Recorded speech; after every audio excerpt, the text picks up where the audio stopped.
les molécules du type AB, ce qu'on a traité auparavant, sont toujours, donc, puisqu'ils présentent une différence d'électronégativité entre les deux atomes, on a deux atomes différents, donc on a un moment dipolaire. Ils sont dipolaires, on a deux pôles positifs. Par exemple, si vous avez l'électronégativité de A, par exemple, si l'électronégativité de A est supérieure à l'électronégativité de B, on peut dire, donc, on a un pôle qui est négatif sur l'atome le plus électronégatif, ça c'est une décharge partielle, et un pôle positif sur l'atome qui est donc le moins électronégatif. Et par conséquent, on va voir la création, ce qu'on appelle d'un moment dipolaire.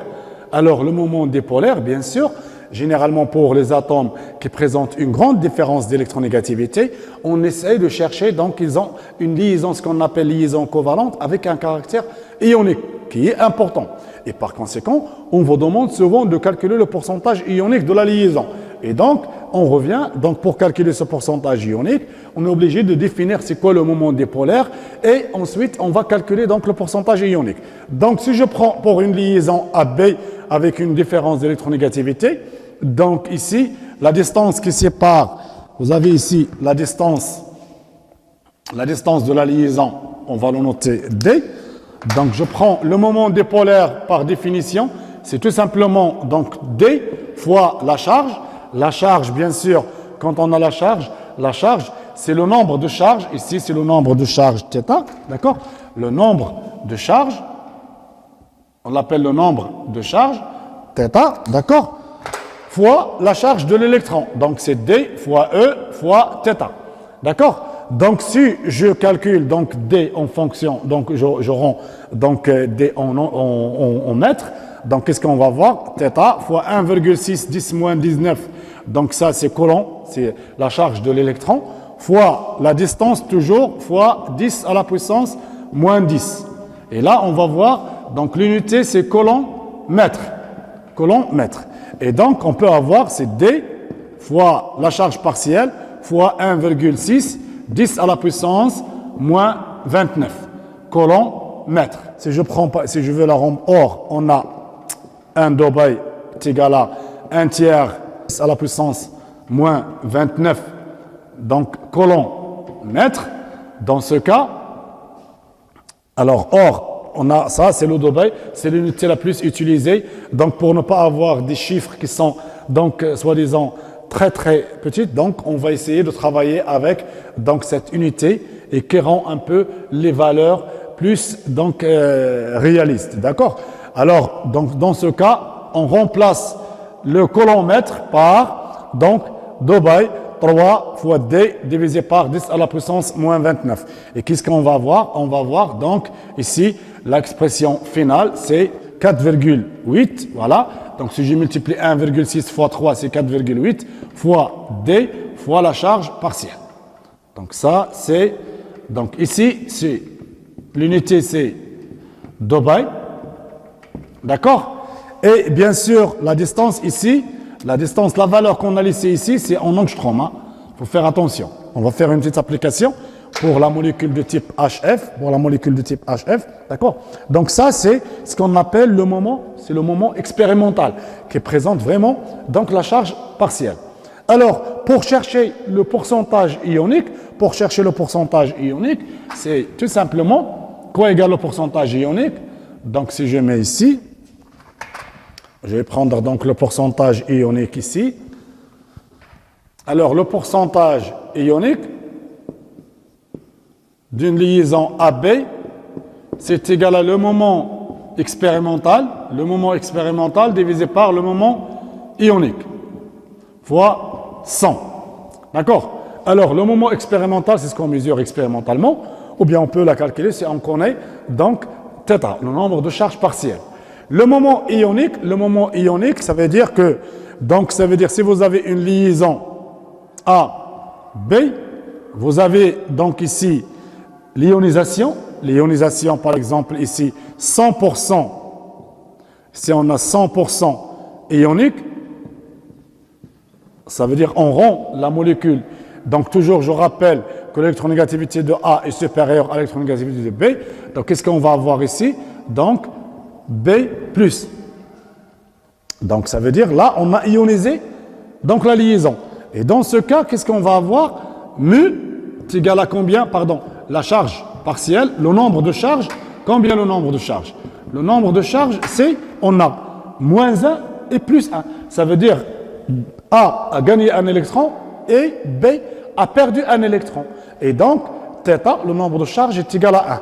Et donc, si je calcule le moment, si je veux donner l'expression du moment ionique pour donc, cette liaison AB, on va mettre 1, donc θ, donc c'est 4,8 fois D fois 1. D'accord? Et on peut la calculer. Par la suite, si on connaît donc D, la distance qui sépare A et B. D'accord? Parce que là, θ prend 1. Quand on a une seule liaison, donc généralement une seule liaison, c'est 2 électrons. Donc l'atome qui est plus électronégatif, donc quand on a un caractère donc ionique, donc il commence à se manifester par exemple. Si on a 2 liaisons, là on va avoir 2 charges moins et 2 charges positives. Et par conséquent, θ va être égal à 2.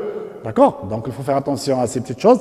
Alors, donc si je prends un exemple, je vais prendre l'exemple de HF, toujours ce qu'on a traité auparavant. Alors le HF, donc bien sûr on a la représentation de HF, elle est comme ça avec un pôle. Avec, donc je prends un exemple, je vais le mettre ici. Donc, alors si je prends le HF, donc là c'est un pôle positif et là c'est un pôle négatif. L'atome de fluor est plus électronégatif. La distance D de HF, on vous la donne, c'est égal à donc 0,92 angstrom. 0,92 angstrom. D'accord?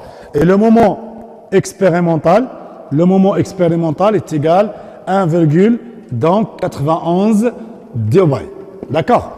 Alors là, on vous demande de chercher le caractère ionique ou le pourcentage ionique de la liaison ou de la molécule HF. Dans ce cas, donc on peut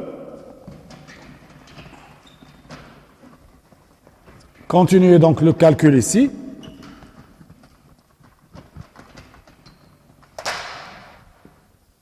Alors, HF, donc le pourcentage ionique